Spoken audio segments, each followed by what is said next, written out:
How to read WhatsApp messages without blue tick. Hello everyone, this is Max. Welcome back to another tutorial video. So let's start without wasting any time. Also make sure to watch this video till the end. First of all, open up your Play Store. Now tap on the search icon at the bottom right corner. Now simply tap on the search bar and type WhatsApp. Now click on search. Now tap on WhatsApp Messenger. And make sure to update to the latest version. After updating, go back to the home screen and open up WhatsApp. Now log in into your account.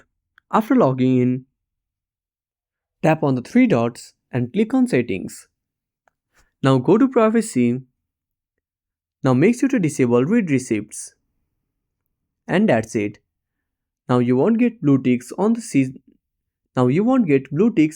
messages. So that's it. Thanks for watching. Make sure to subscribe our channel and hit the bell icon. See you in the next video.